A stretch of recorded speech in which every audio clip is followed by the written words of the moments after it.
sea fiel. Tengo nueva vida en él. Me encontró mi buen pastor. En sus brazos salvo soy. Solo en Cristo venceré. Es la roca de mi ser. El maligno rugirá, mas su reino triunfará. Solo a Dios sea la gloria. En su Biblia, por favor, en el Salmo número 61. Salmo 61.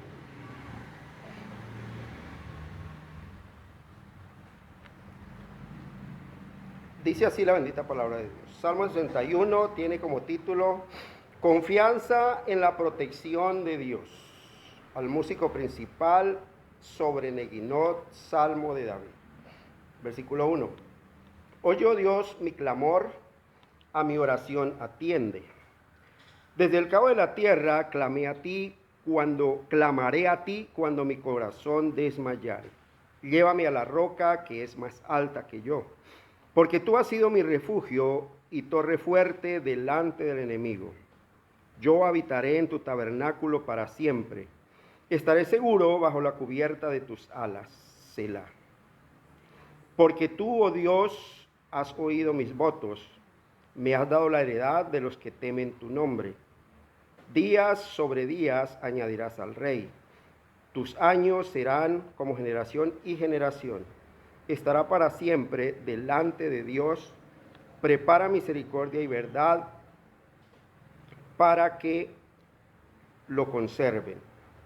Así cantaré tu nombre para siempre, pagando mis votos cada día.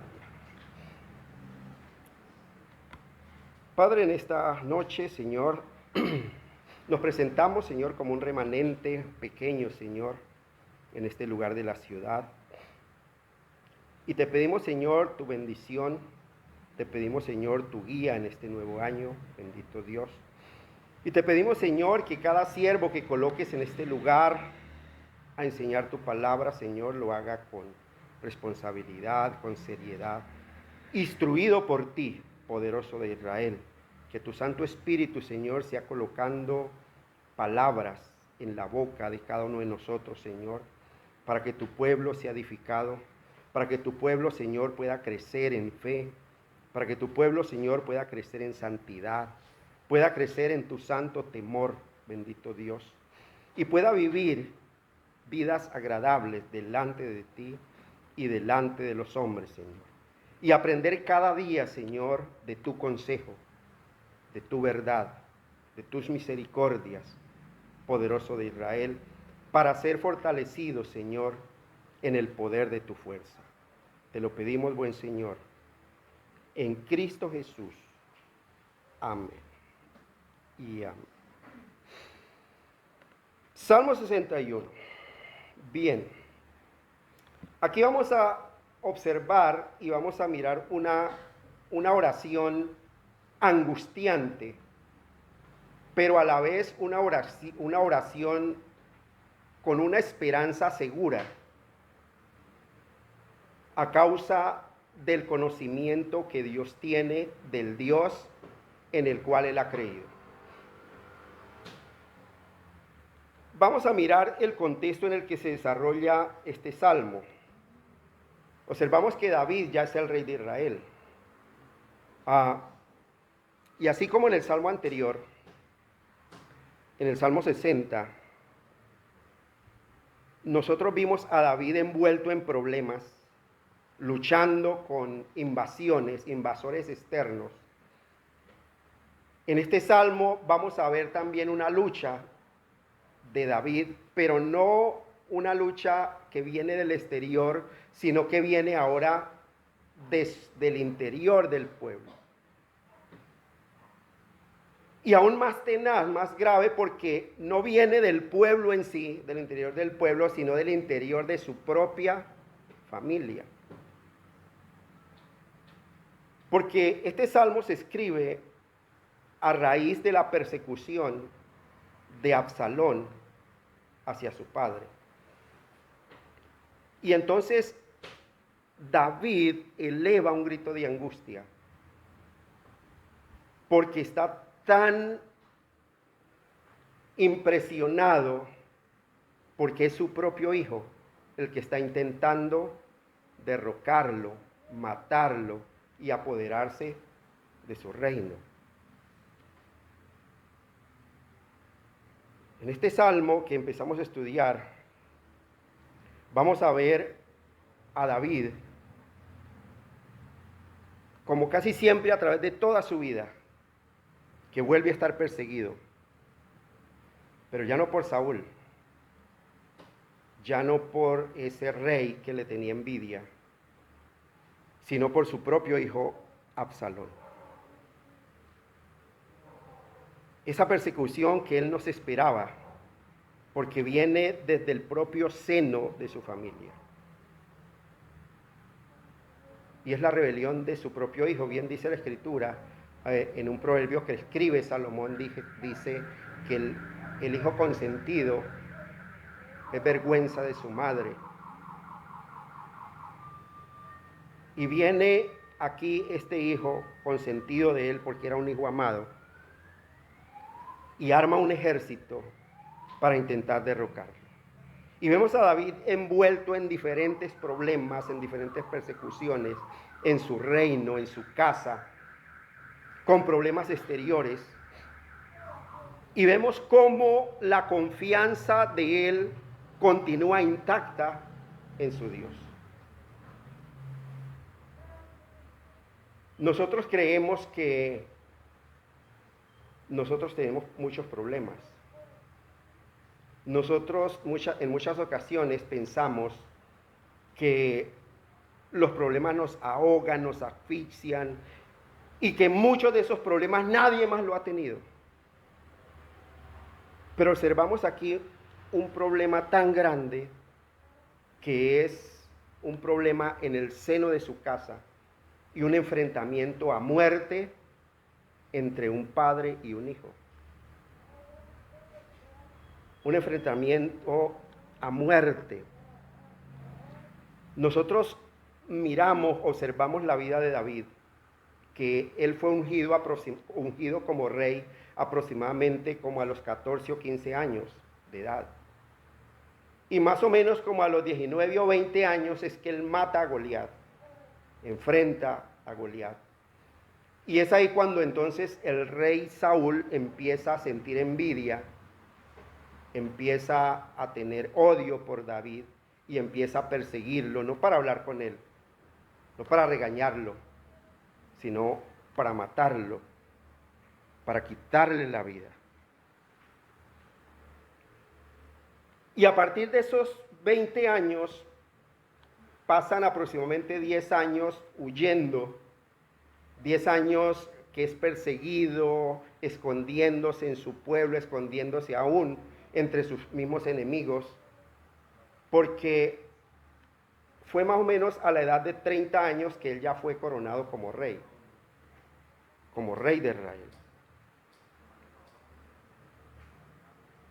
Y durante los 7 primeros años de su reinado, solamente reina sobre Judea nomás, porque tenía que soportar la persecución de los descendientes de Saúl.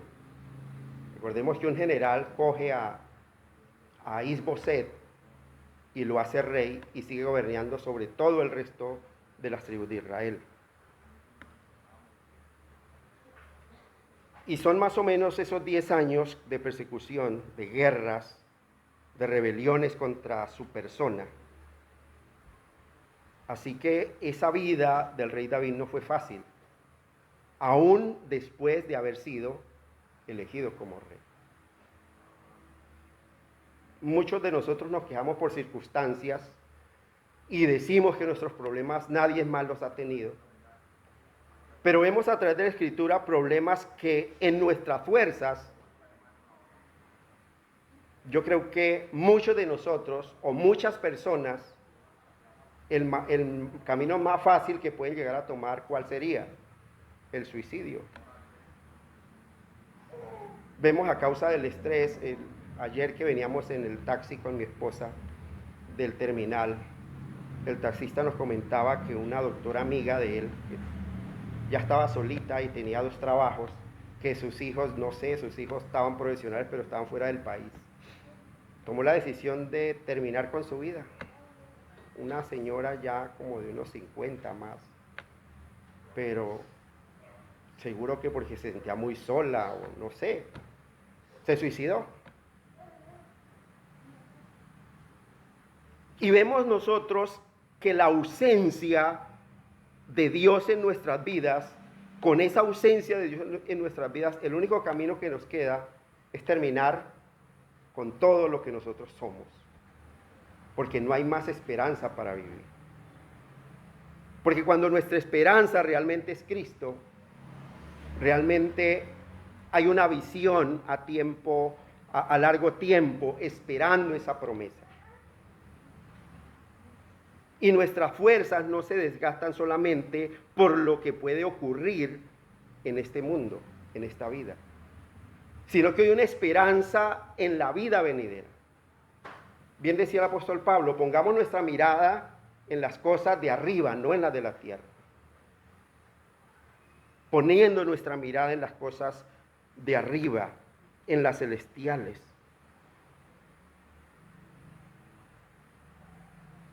¿Tú crees que tienes muchos problemas en tu vida? Yo sé que los tienes. Yo los tengo. Pero todos esos problemas en los cuales nos metemos a causa de nuestro pecado o de nuestra irresponsabilidad o por circunstancias de la vida, tienen un propósito en nuestra vida. Y tienen un propósito para bendición nuestra. Y hemos aprendido a través del estudio de los Salmos que Dios utiliza todas esas aflicciones para ir fortaleciendo nuestra fe. Para que cada día seamos más conformes a la imagen de su Hijo Jesucristo. Muchos tenemos problemas con el vecino, con nuestros vecinos. Muchos tienen problemas con sus hijos. Muchos tienen problemas con sus hermanos. Muchos tienen problemas con su pareja, con su esposa. Llega un tiempo en que ya no se pueden entender. En que ya no soportan ni que le hablen, ni que lo miren, ni que le digan nada. Pero todas esas cosas se van agravando es a la medida que usted se va distanciando del Dios todopoderoso y eterno. Porque esos problemas, recordemos que esas aflicciones al corazón regenerado lo que hacen es acercarlo más a su Dios. Pero cuando ese corazón no ha sido regenerado, esa perseverancia en esas aflicciones lo que hace es alejarlo de la comunión con ese Dios santo. Y poco a poco van socavando la armonía en la casa, en la sociedad, en el trabajo, donde quiera que nosotros estemos. Poco a poco van socavando. Porque nos vamos dejando llevar de nuestro pensamiento humano, de nuestro razonamiento humanista, diciendo, bueno, pero yo, ¿para qué me sirve a mí orar? ¿Para qué me sirve a mí clamar? Cuando las cosas yo veo que no tienen solución. Cuando yo veo que las cosas, entre más días, como que se vuelven más difíciles.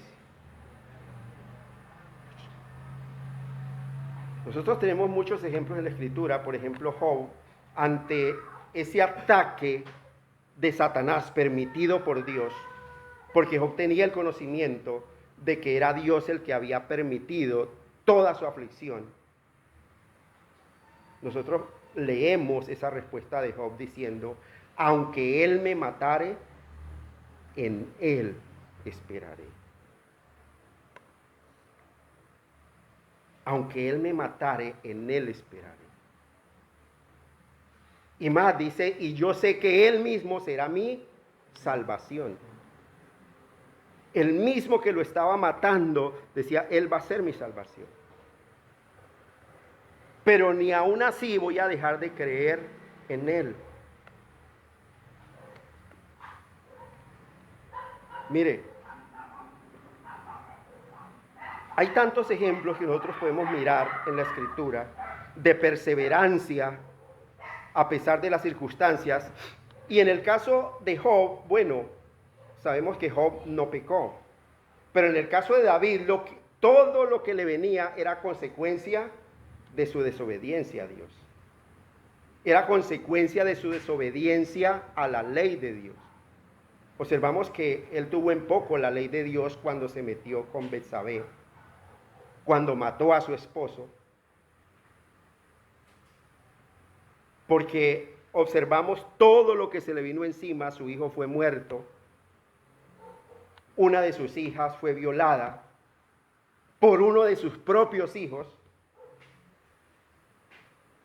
Uno de sus hijos fue muerto por uno de sus propios hijos también.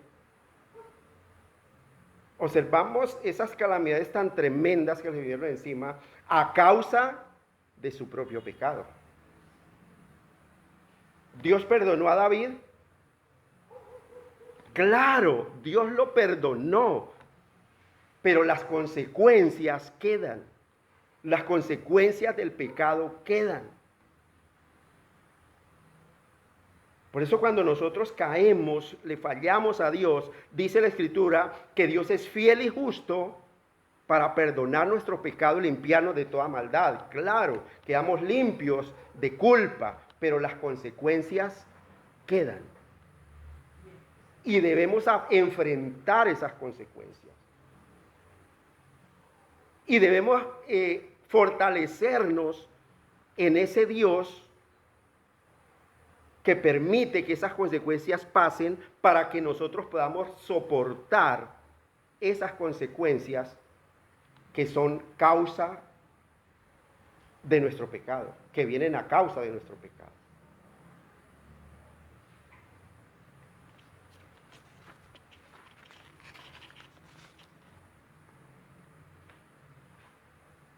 La mayoría concluye que este salmo fue a causa de esa rebelión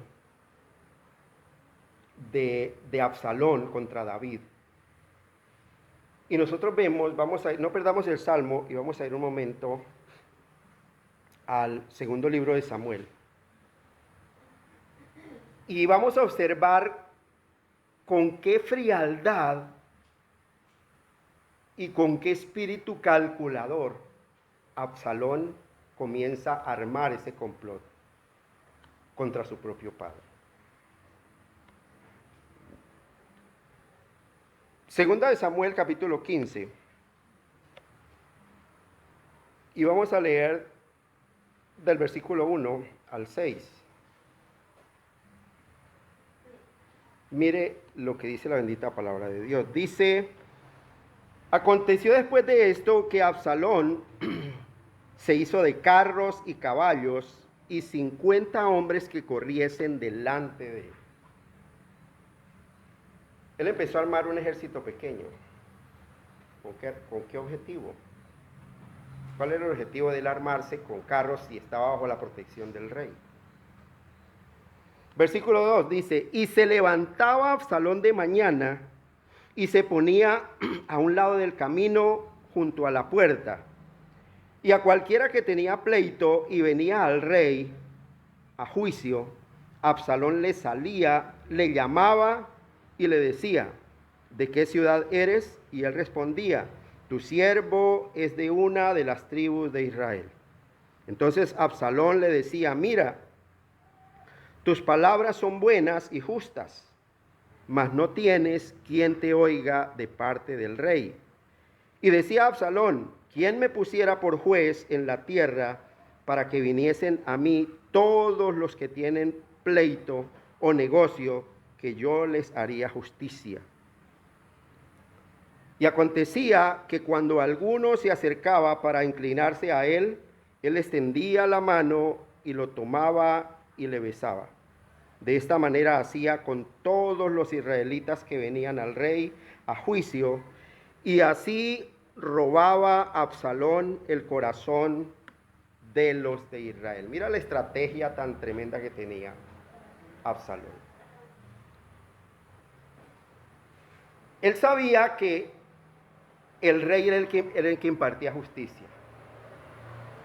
¿Y qué hacía cuando veía que las familias iban al rey? Le salía al encuentro, ofreciéndose como un mediador, ofreciéndose como aquel que sí tenía compasión de ellos. No se las creía por ser hijo del rey. Dice que no permitía que se le humillaran delante de él. Estaba jugándose en astucia cómo ganarse el corazón del pueblo para poder iniciar ese ataque hacia su padre. Y así estuvo 4 años, dice el siguiente versículo. Dice, y al cabo de 4 años aconteció que Absalón dijo al rey: te ruego que me permitas que vaya a Hebrón a pagar mi voto que he prometido al Señor. Pide permiso al rey para salir de la ciudad con un pretexto de adorar a Dios. Mire, versículo 15, versículo 9. Dice, y el rey le dijo, ve en paz. Y se levantó y fue a Hebrón. Entonces envió a Absalón mensajeros por todas las tribus de Israel, diciendo, cuando oigáis el sonido de la trompeta, diréis, Absalón reina en Hebrón. Y fueron con Absalón 200 hombres de Jerusalén, convidados por él, los cuales iban en su sencillez sin saber nada. Mire, todos estos hombres, todos estos soldados que Absalón había invitado, iban totalmente engañados. Ellos no sabían nada de los planes que tenía Absalón. Ese man tenía una astucia muy tremenda. Había engañado a esos hombres para que estuvieran con él. Ellos no sabían que iban a ir en contra de David. Versículo 12. Y mientras Absalón ofrecía los sacrificios, llamó a Ahitofel, gilonita, consejero de David, de su ciudad de Gilo. Y la conspiración se hizo poderosa y aumentaba el pueblo que seguía a Absalón. Y un mensajero vino a David diciendo, el corazón de todo Israel se va tras Absalón. Entonces David dijo a todos sus siervos que estaban con él en Jerusalén, levantaos y huyamos, porque no podemos escapar delante de Absalón. Daos prisa a partir, no sea que apresurándose él nos alcance y arroje el mal sobre nosotros y hiera la ciudad a filo de espada. Mire, ¿qué estamos viendo aquí? Estamos viendo a un rey que había sido capaz de enfrentar ataques por todos lados y salir victorioso, huyendo sin pelear, diciéndole a su pueblo ni siquiera que estuvieran listos para enfrentar la batalla, sino que huyeran. Pero si vemos el versículo siguiente, el versículo 15, vemos al pueblo diciéndole, Señor, nosotros estamos listos para lo que usted ordene. Como diciéndole, Señor, mire, si usted ordena que los enfrentemos, ahí estamos. Pero él no quiso enfrentar la batalla. ¿Por qué? Porque eso implicaba enfrentarse contra su hijo y muy probablemente tendría que matarlo. Y él no se sentía en la capacidad de matar a su propio hijo, y más que era un hijo amado, dice la Escritura. Yo creo que nosotros como padres en esa situación también haríamos lo mismo. Yo no creo poder enfrentarme a un hijo para matarlo. O muere él o muero yo. Prefiero que huir. Y fue lo que hizo David. Huyó sin presentar ninguna resistencia.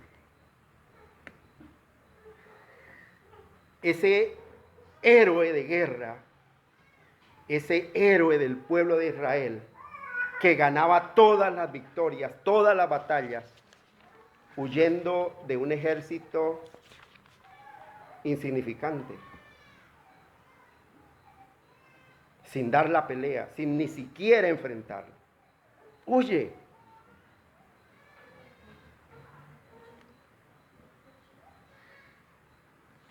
David estaba rodeado de hombres fieles que estaban dispuestos a dar su vida por él. Pero él no pudo enfrentarlos. Él no pudo enfrentar esa situación. Y lo único que se le ocurrió para solucionar ese problema fue huir. Salir huyendo. No estaba enfrentando un problema militar. No estaba enfrentando un problema político. Estaba enfrentando era un problema familiar. Familiar. Que iba a tener implicaciones políticas. Porque iba a cambiar el reino. El estado del reino. Pero miramos a David clamando a ese Dios de una manera tan desesperada. Y vamos a recordar a David recordando a ese Dios que lo había guardado todo el tiempo, desde la antigüedad.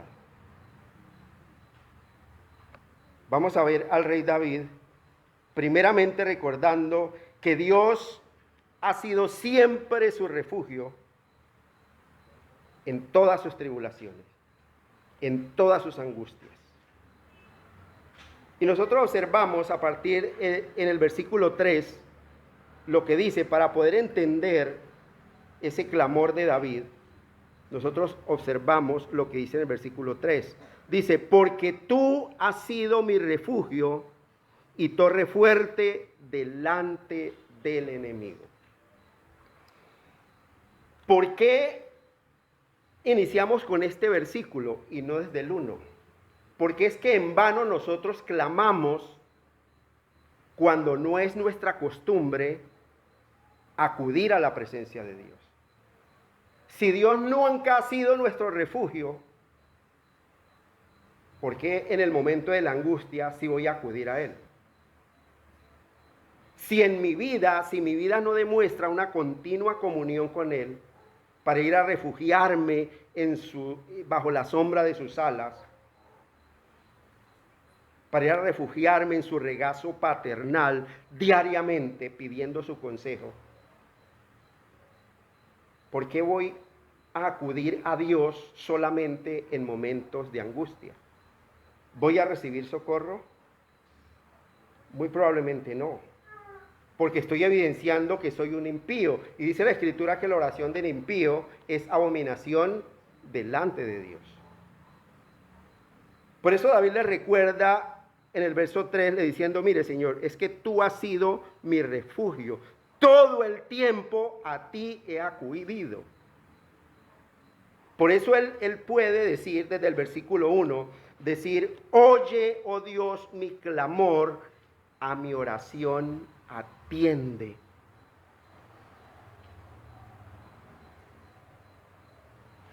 Oye, oh Dios, mi oración. Oye, oh Dios, mi clamor. A mi oración atiende. Mire, algo bien interesante es que el justo no descansa en su clamor delante de Dios hasta tener la certeza de que esa oración ha penetrado los oídos de su Dios, del Dios Todopoderoso.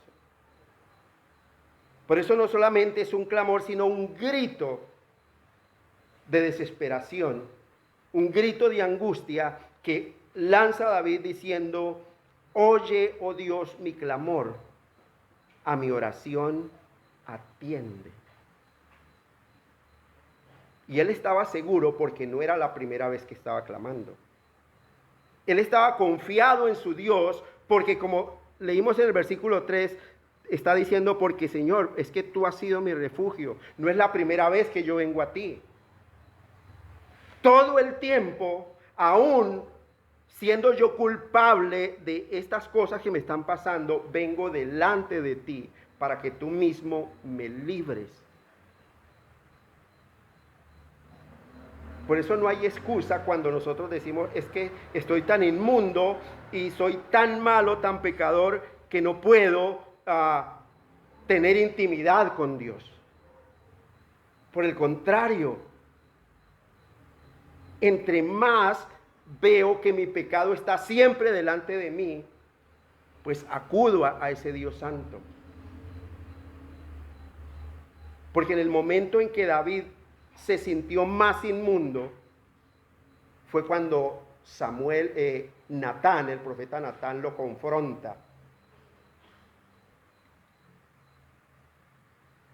Lo confronta diciéndole que él es ese hacendado malo que, teniendo muchas corderas, mató la cordera del vecino que no tenía sino una sola. Y cuando el rey pronuncia la sentencia y dice: el tal debe morir, Natán le dice: ese eres tú. Y es cuando escribe el Salmo 51, donde él reconoce su maldad, donde él dice, sintiéndose tan inmundo, sintiéndose que Dios estaba ahí mirando su pecado, dice: ten piedad de mí, oh Dios, conforme a tu misericordia. Él pone por delante la misericordia de Dios, lo mismo que nosotros debemos poner por delante, no nuestra justicia. Cuando vemos que Dios nos está corrigiendo, nos está castigando, yo no puedo decir: Señor, pero mira, es que yo predico tu palabra. Estoy poniendo mis justicias delante de Dios, y ¿eso qué va a hacer? Más me va a hundir. Más me va a hundir delante de Dios. Porque estoy diciendo: Señor, tú eres injusto. Tus juicios no son justos.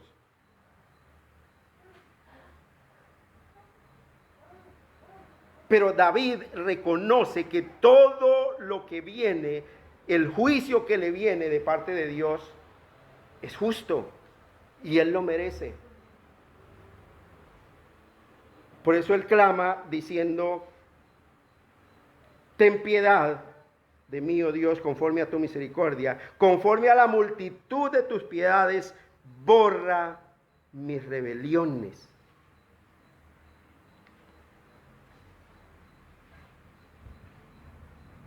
Y está diciendo: Señor, oye, oh Dios, mi clamor, a mi oración atiende. Él está huyendo de su hijo. Él está escondido en un lugar remoto. Por eso en el versículo 2 dice: desde el cabo de la tierra clamaré a ti cuando mi corazón desmayare. Mire, nosotros escuchamos muchas veces excusas tan sin sentido que dicen, cuando uno le pregunta a una persona: ¿usted ora? Dice: pero es que yo no tengo dónde orar. No tengo un lugar donde orar. Y es que yo vivo tan apartado que no tengo un lugar donde orar. Pero es que no hay un lugar específico. Porque Dios habita la creación entera. Y vemos aquí a David. David no estaba poniendo excusas. Señor, es que yo no estoy cerca del tabernáculo. Estoy lejos de Jerusalén. Y entonces no puedo entrar al templo a ofrecer un sacrificio y orar delante de ti. Él está diciendo: mire, Señor, desde el cabo de la tierra clamaré a ti cuando mi corazón desmayare. No importa en el lugar donde usted esté. Si es su costumbre orar a Dios, tener una comunión íntima con Él diariamente, Dios le va a escuchar. Dios va a escuchar su oración. Porque los ojos de Jehová están sobre los fieles de la tierra y sus oídos atentos al clamor de ellos. Y son cosas que nosotros muchas veces pasamos por alto. Uy, voy a esperar el jueves y voy a la iglesia orar o pedir oración por esto o doblar rodilla y apartar un tiempo para esta petición. Bueno, qué bueno que vengamos temprano a la iglesia a orar. Pero no es excusa para no orar allá donde la Biblia nos dice, allá donde nosotros vivimos. Entrando en nuestro aposento, donde solo nuestro Padre está viendo allá, que yo lo adoro en secreto, donde Él renueva mis fuerzas,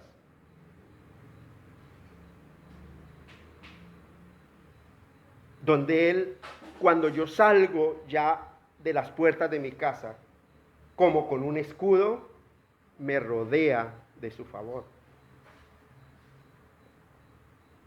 Porque son las cosas que Dios tiene preparadas para los que le aman, para los que le buscan de todo su corazón.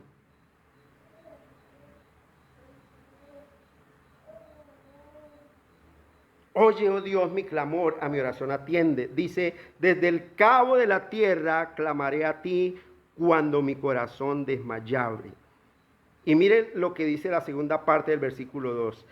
Llévame a la roca que es más alta que yo. ¿Quién estaba clamando? El rey, porque ya era rey. ¿Sería que habría una autoridad en la tierra más alta que el rey David? No, no la había, él era el rey. Pero él estaba reconociendo que él por sus propios medios no podía escalar esa roca. Y no podía acceder a ese refugio por sus propios medios, en su propia naturaleza. Por eso reconoce su inhabilidad y ruega a Dios y le dice, Señor, llévame a esa roca que es más alta que yo. Esa roca que es nuestro refugio. Esa roca, por allá dice el Salmo 71, dice, donde nosotros recurrimos continuamente. ¿Recurre usted continuamente a esa roca? Es la pregunta. Podemos decir, como dijo el salmista en el versículo 3, Señor, es que tú has sido mi refugio y torre fuerte delante del enemigo. Señor, tú siempre has sido mi refugio. Yo no solamente te busco y doblo rodilla en los momentos difíciles de mi vida. Señor, estoy delante de ti en la abundancia, en la necesidad, en la alegría, en la tristeza. Siempre recurro a ti, diariamente. ¿Podemos decir eso delante de Dios? ¿O somos de aquellos que solamente cuando estamos de buen ánimo o cuando no estamos cansados es que apartamos tiempo para Dios? O cuando no estamos tan estresados. Hay una determinación que nosotros debemos tomar en esa regeneración que Dios ha hecho en nosotros. Porque ya no somos ese viejo hombre. Ya somos una nueva creación. Y en esa nueva creación que Dios hace, Dios nos da obligaciones para con Él, deberes para con Él, que es orar sin cesar, que es acudir a Él en oración y súplica en el Espíritu, con acción de gracias, que es tener tiempo de escudriñar las Escrituras. Que Dios nos ha dicho que nunca se aparte de nuestra boca este libro de la ley. Por eso David, el rey David, podía decir con autoridad: Señor, es que tú has sido mi refugio y torre fuerte delante del enemigo. Tú has sido mi refugio. Señor, tú no eres mi Dios bombero, que cuando hay un incendio es que yo te llamo. Señor, todo el tiempo vivo en una continua comunión contigo. Qué bueno que nosotros podamos decir eso delante de Dios. Señor, tú sabes mi angustia que estoy pasando, Señor, pero no es por eso que estoy aquí, porque esto forma parte de mi vida, Señor. Esto forma parte de esa comunión íntima que tengo a diario contigo. Y hoy estoy en angustia, Señor. Y hoy, Señor, veo que las cosas no tienen salida. En mi fuerza, Señor, las cosas no tienen salida. Por eso recurro a ti, Señor. Porque mi corazón está desmayado. Por eso vengo a ti y clamo a ti. Y estaba acentuando él diciendo: oye, oh Dios, mi clamor. A mi oración atiende. Qué bueno que cuando nosotros nos levantemos de realmente orar creyendo, como nos enseñó Cristo, cuando pidieres alguna cosa, crea que la vas a recibir. Porque si oramos con duda, Dios es poderoso para hacer en nosotros maravillas. Hay una escritura muy bonita que es Efesios, no me pierdan el Salmo, Efesios capítulo 3.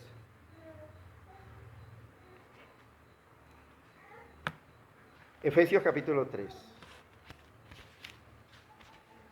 Versículo 20 y 21. ¿Quién lo tiene? Los lee fuerte.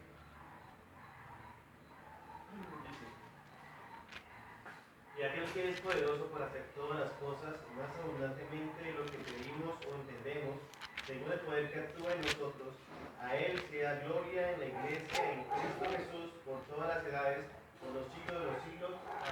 Amén. Amén. Miren lo interesante. Dice: y aquel que es poderoso para hacer todas las cosas, mucho, le falta esa palabra, mucho más abundantemente de lo que pedimos. Nosotros muchas veces lo que pedimos creemos que es difícil aún para Dios. Pero dice la Escritura que Él es poderoso para hacer todas las cosas mucho más abundantemente de lo que pedimos o entendemos. De lo que pedimos o entendemos. ¿Según qué? Según el poder que actúa en nosotros. Cuando nosotros oramos conforme a la voluntad de Dios, ¿cuál es el poder que actúa en nosotros? Su palabra, su voluntad. Porque estamos orando conforme a la voluntad de Dios. Y entonces estamos obrando y alabando a Dios de la forma correcta, como dice el Salmo 119:7.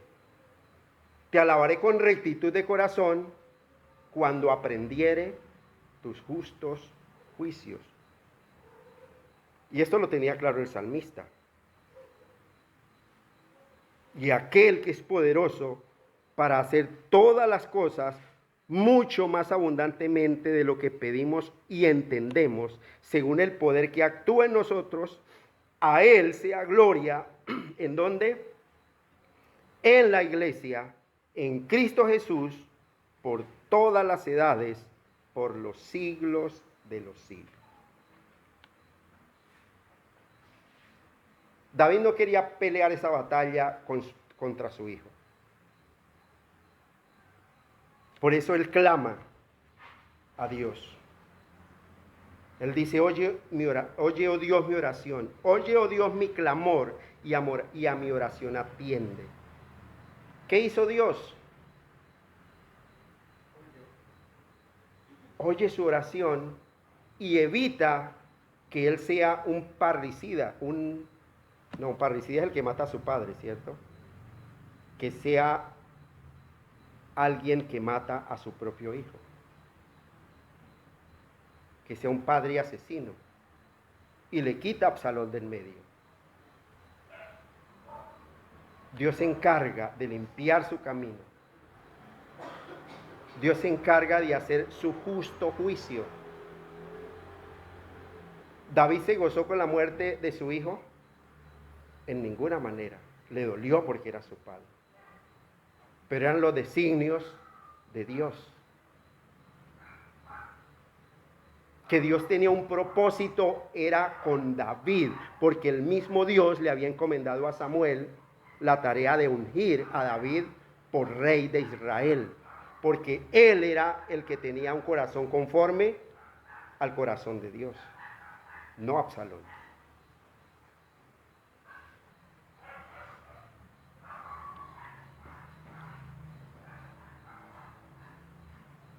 Mire, iglesia, entre más acude usted en oración a Dios, su fe se va fortaleciendo. Cada aflicción que lo hace acercarse a Dios, su fe se va fortaleciendo. Cada angustia que lo hace acercarse a Dios en oración, su fe se va fortaleciendo. Porque usted entiende que su único socorro oportuno es Dios. Él es quien le envía la aflicción, y Él es quien lo libra de la aflicción.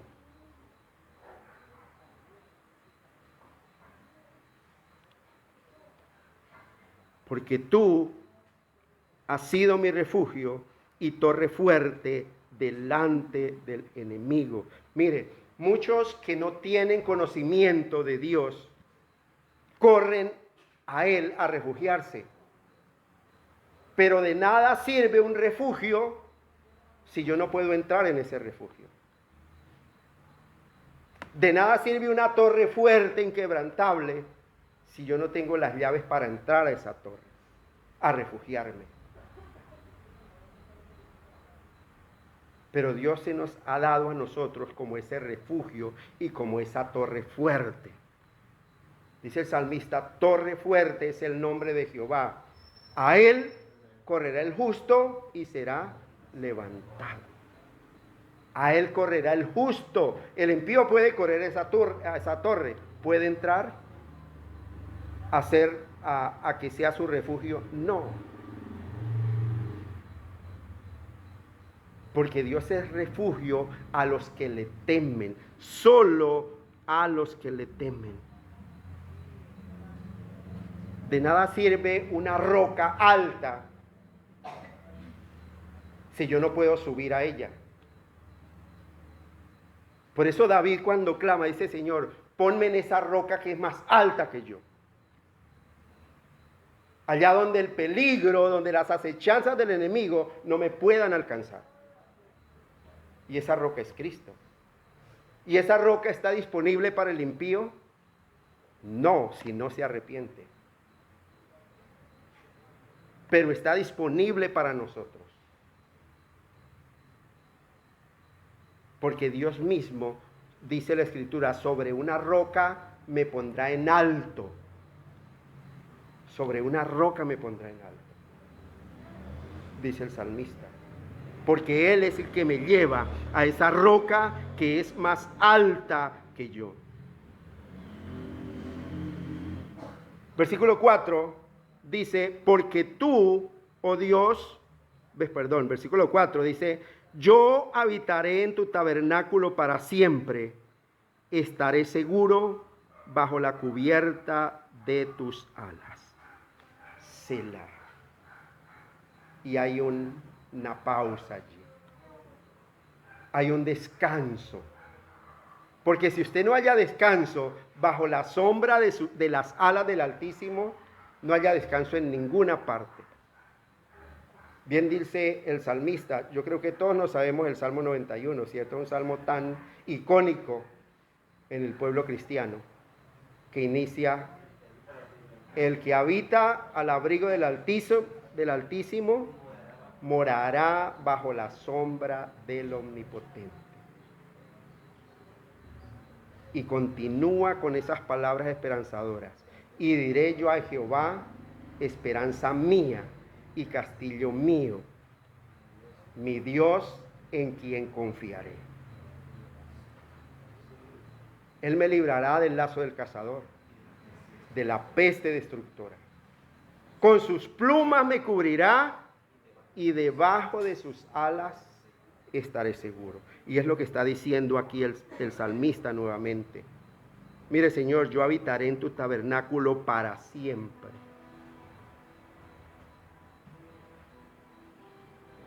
Tú te deleitas cuando vienes a habitar con los hermanos juntos en armonía, en este tabernáculo donde el nombre de Dios es anunciado. Si hay deleite cuando vienes, como dice el salmista, yo me alegré cuando me dijeron: a la casa de Jehová iremos. Ten la seguridad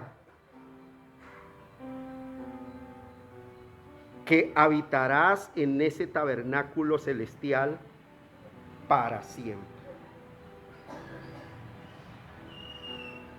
Porque en lo que te deleitas aquí en la tierra, te vas a deleitar también en la eternidad. Si tu deleite es con el mundo, con los impíos, bueno, allá en el infierno no hay deleite. Pero vas a pasar la eternidad también junto con el impío. Pero si tu deleite y tu seguridad está en habitar los hermanos juntos en armonía, dice el salmista, porque es allí donde Dios envía bendición y vida eterna.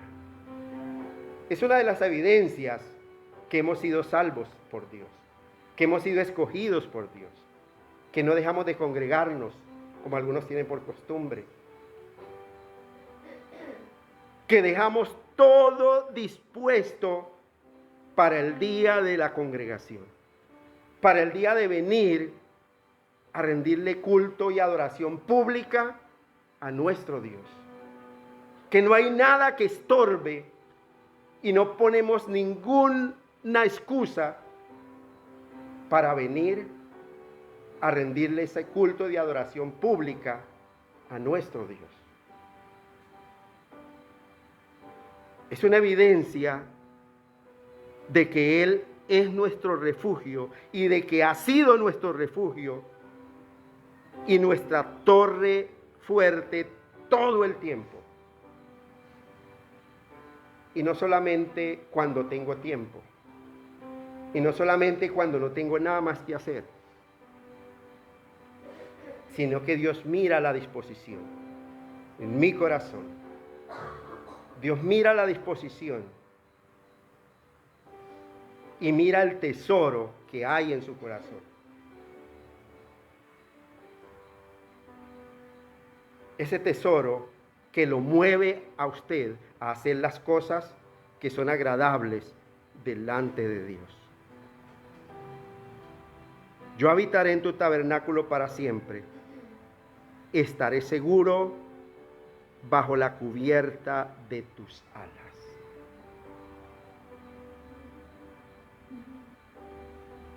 No hay mayor seguridad que saber que Dios, que ese ángel de Jehová acampa alrededor de los que realmente tienen temor de Él y los defiende. No hay mayor paz y seguridad y tranquilidad cuando conozco esas perfecciones de Dios, cuando conozco ese Dios que es quien pelea por mí, y entonces yo voy a estar tranquilo. Ese Dios que me libra de todos mis temores, ese Dios que me libra de todas mis angustias, cuando recurro a Él continuamente, echando sobre Él toda mi ansiedad, echando sobre Él toda mi aflicción, toda mi angustia, todas mis cargas, todas mis debilidades, sabiendo que Él es el que da esfuerzo alcanzado y multiplica mis fuerzas cuando no tengo ninguna.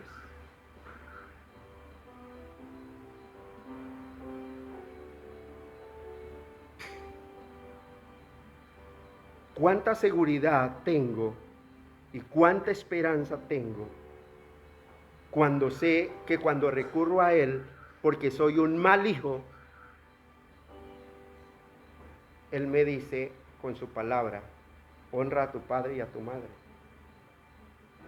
para que tus días se alarguen en la tierra que Jehová tu Dios te da?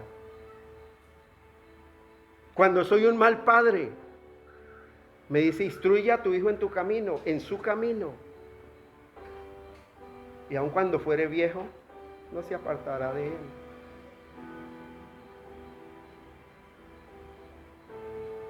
Cuando soy un mal esposo,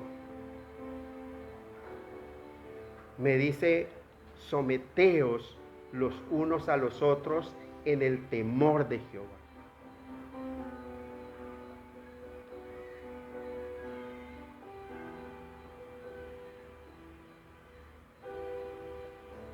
Dios tiene el consejo apropiado para cada área de mi vida. Cuando soy un mal trabajador, no sirva al ojo, sino hágalo todo de corazón como para el Señor, sabiendo que de Él va a recibir la recompensa. Es una identidad que Dios nos da como sus hijos. Es una identidad que Dios implanta en nosotros. Cuando hay una continua comunión con Él. Cuando Él ha sido nuestro refugio y torre fuerte todos los días de nuestra vida. Desde que hemos entendido que Él es Dios arriba en el cielo y abajo en la tierra, y que no hay otro fuera de Él.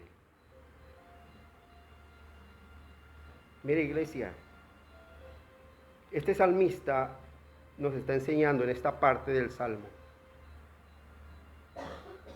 que no hay aflicción tan grande que Dios no pueda resolver. Que no hay aflicción tan grande delante de Dios de la cual Él no nos pueda librar. Porque así como lo ha hecho en el pasado, también lo puede hacer ahora. Porque Él no cambia. Por eso aquí lo comparan como con esa roca fuerte, algo inmutable.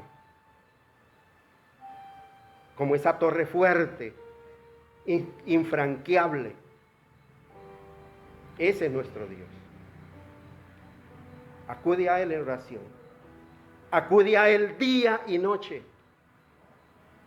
Y no desmayes en ese propósito de orar siempre y no desmayar.